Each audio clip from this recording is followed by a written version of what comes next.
We just had a kind of an interesting experience here. We were ready to start the show. The announcer had just made the announcement, and then they stopped. A man in the control room sent out the message, "The bishop has loused it up." And I did. Because there's always a little time for a commercial, and I walked out.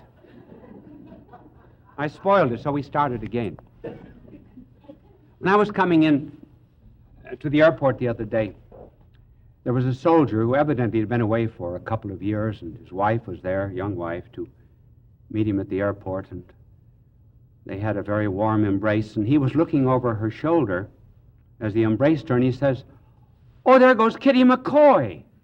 And the wife said, "Who is she?" Oh, he said, "She was the stewardess on our flight." She said, "How did you know her name?" Oh, he says, "The names were up on the bulletin board. Pilot, co-pilot, stewardess." She said, "What was the pilot's name?"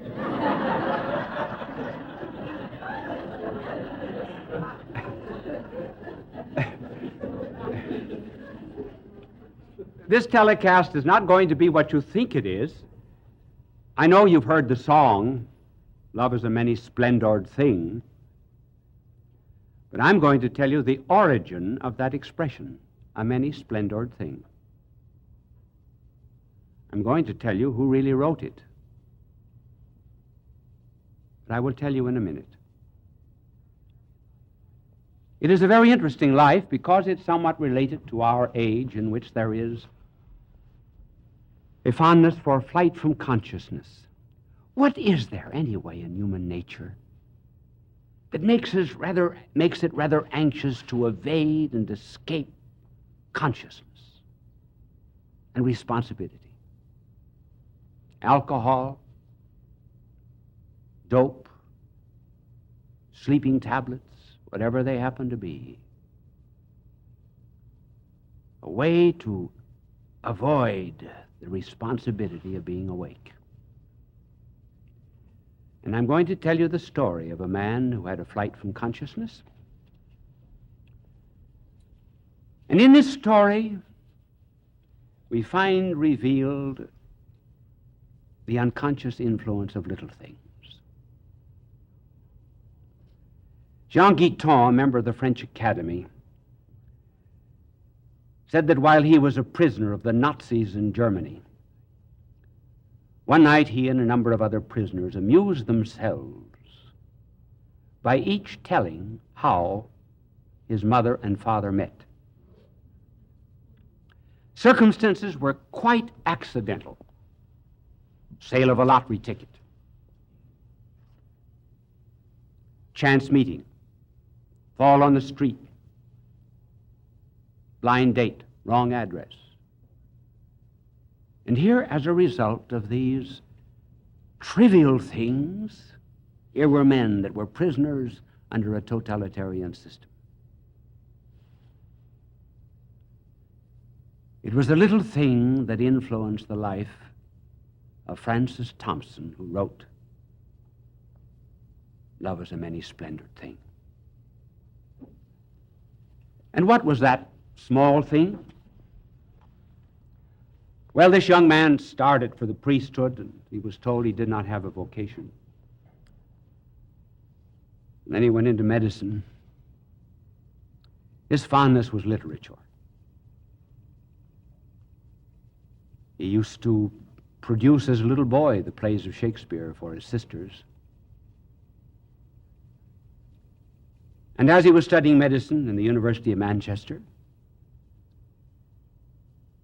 he roamed into every bookstore, and at that particular time there had just appeared a Life of De Quincey.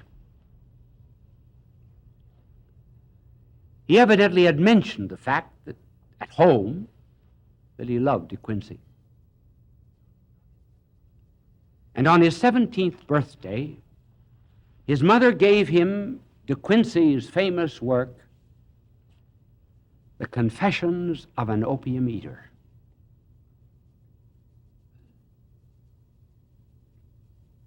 And his 17-year-old eyes fell upon this line of De Quincey.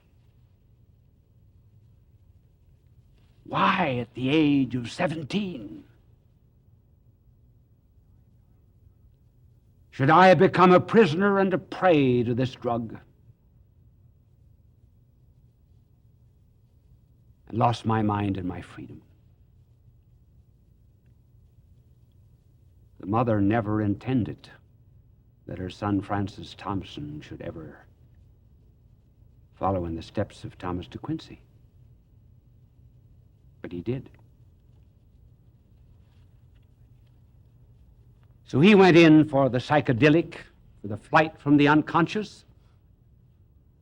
And here there's a curious parallel between the life of De Quincey and the life of Thompson. De Quincey lived earlier than Thompson. When De Quincey became a dope fiend, he went to London, to Soho Square. So did Thompson. And this further parallel, when they went to Soho Square, De Quincey had in his pocket a book of English poetry, we do not know which poet it was, and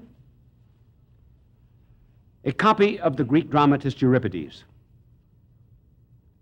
When Thompson went, he had in one pocket Blake, and in the other pocket Sophocles. When they went to London, they both went to the same place, Soho Square. How well I know it. I've spent 5 years of my life in Soho Square. Not continuously, but many, many summers and many winters during my university days. It acquired its name in the 17th century because that was the area of London where the huntsmen used to gather to chase the hounds. And the head huntsman would call the hounds with Soho. It became known as Soho Square. It's very famous. Just a block away is Greek Street.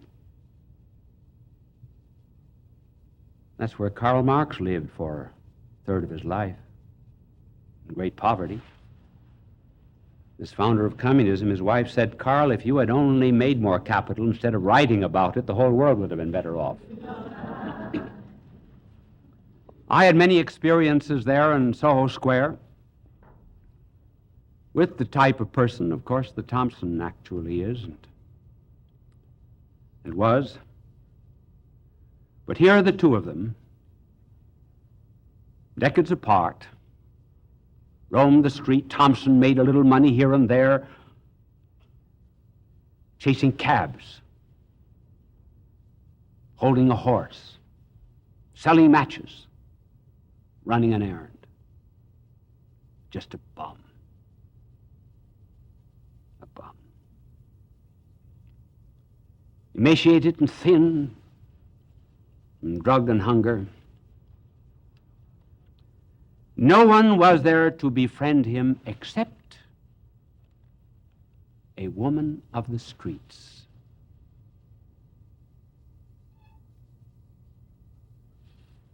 And one wonders, in all of literature, if there ever was a greater tribute paid to a woman of the street than Thompson paid this woman. He wrote about her in a poem to Monica Meynell. We will tell you about the Meynells in a moment.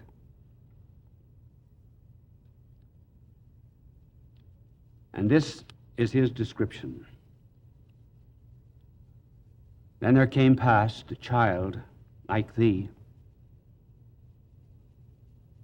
a spring flower,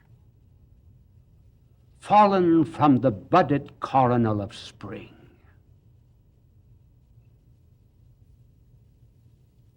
A spring flower, fallen from the budded coronal of spring. And through the city streets blown withering, she passed, O brave, sad, loving, as tender thing, and of her scant pittance did she give, that I might eat and live Then fled a swift and trackless fugitive. The same thing happened to De Quincey. When he was in the depths of poverty and degradation, a woman of the streets befriended him. We know her name. Her name was Anne.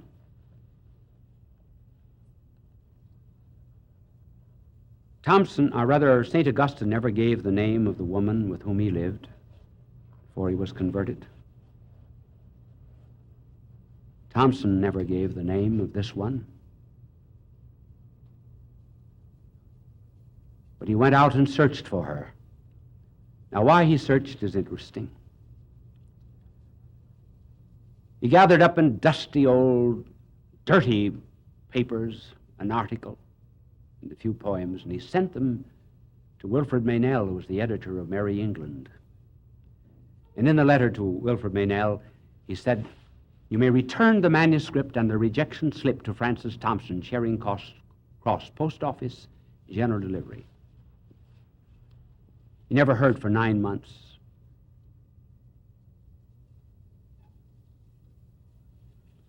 So in those 9 months, he went into despair.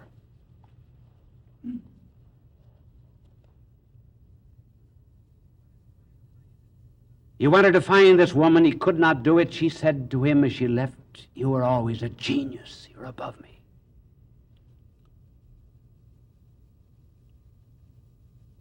And sinking lower and lower, he then took up his residence in Covent Garden. Covent Garden at one end in London is the Opera House.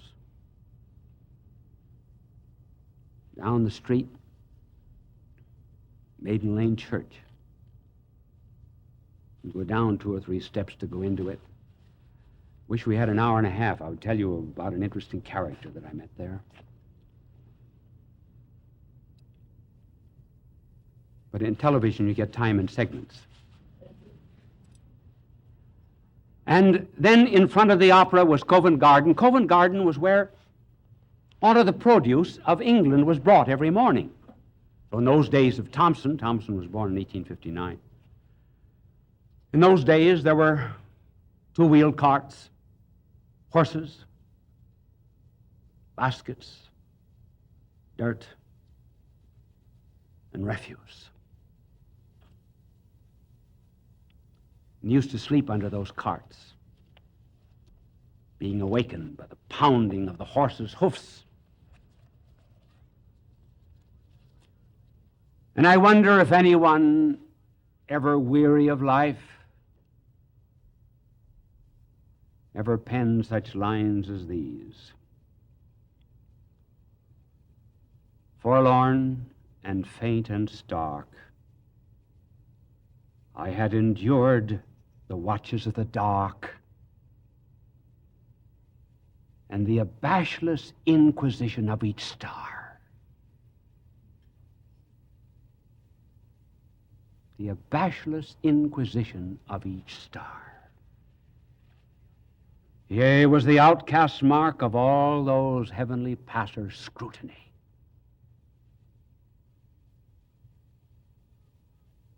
Stood bound and helpless for time to shoot its barbed minutes at me.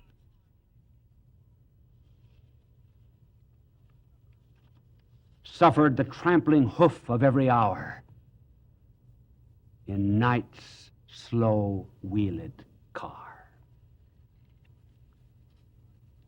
Until the tardy dawn, dragging me at length from under those dread wheels, and bled of strength, I awaited the inevitable last.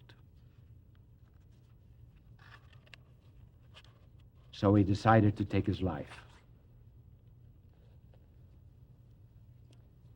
He'd saved up his pennies, bought enough of dope to kill himself. Under these wheels, he could see a distant clock on the spire of a church. It was that prompted him to say that time was shooting its barbed minutes at him. He took half of the dope, and he felt a hand on his that held him back from the fatal other half. He said it was the hand of Chatterton, a poet that had lived 100 years before.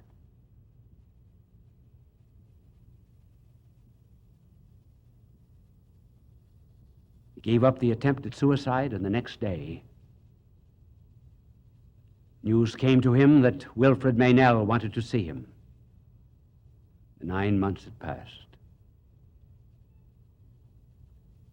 Now begins a kind of change of life. Wilfred Meynell attempts a cure, sends him out to the Abbey of Storrington. And here we enter into a new phase of his life. His love of children. And as he roamed about the fields of Storrington, he met a little girl whose name was Daisy Stanford.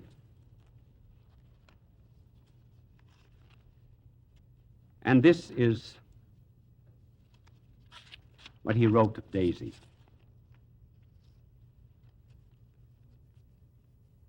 Here she came with a few tokens, raspberries and such things, and he said that his own heart went down to her hand. But her beauty smoothed earth's furrowed face. She gave me tokens 3.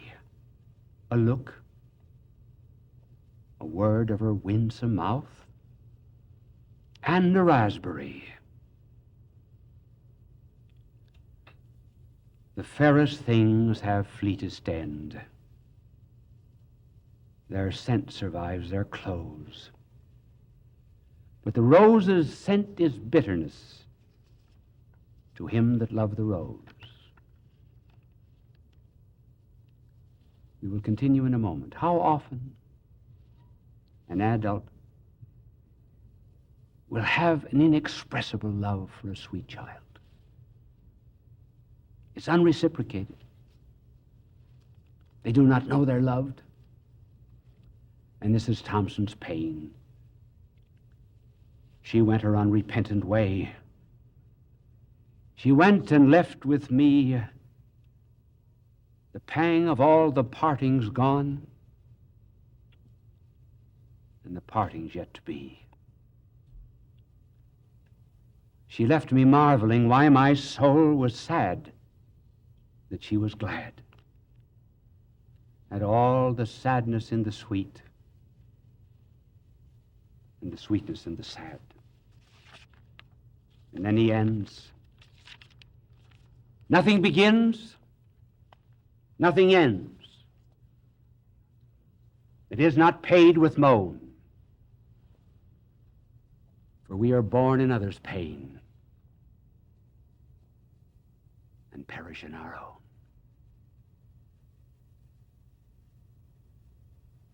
The love went out from his life. But then he found some solace in little Olivia Meynell. Sweet little child, but here was his life spoiled.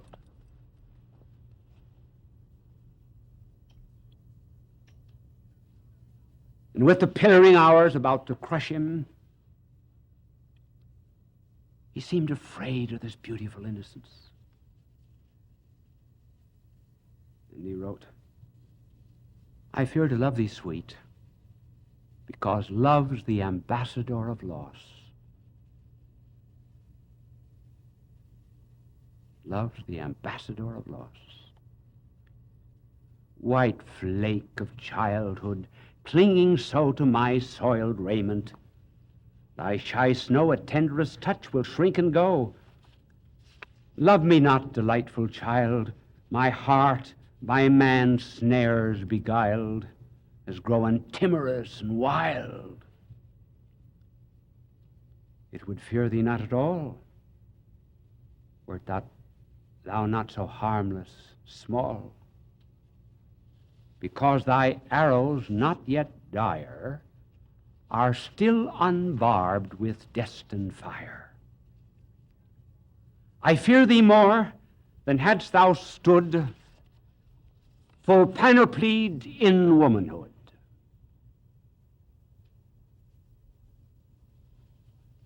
And all the while, he's being haunted by something. And I told you of that poem of haunting. I gave it to you one year, The Hound of Heaven, that he wrote.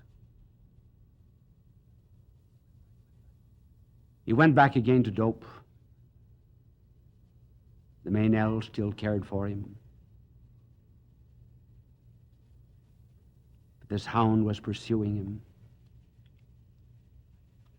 But despite this shell, that shell that first came to the Meynells, he had no stockings on and his toes were out through his shoes and dirty old brown coat, no shirt. Consumptive, because of the nights he slept under the cartwheels of London. He still had this love that pulled him. Probably that was pulling him at the beginning of his life, and so he wrote, "O world invisible, we view thee.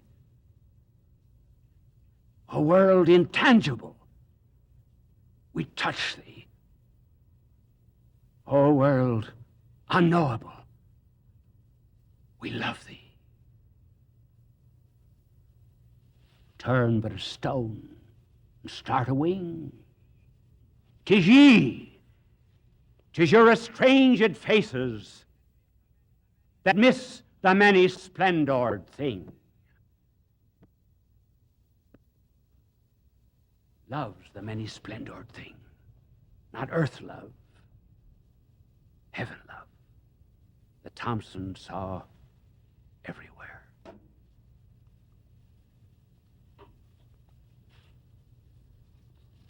And haunted by that love, he went finally to his reward. And one day, while in London, I went out to Kensal Green Cemetery. And I asked someone whom I had met in the cemetery, "Do you know where the tomb or the grave of Francis Thompson is?"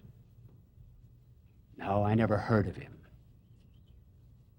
So I walked and walked, and I finally came to a slab that read, Francis Thompson, 1859, 1907. And then there came a line, an unforgettable line that drew one back to all of his loves of childhood. And that last line on the tombstone was, "Look for me in the nurseries of heaven." Love's a many splendor.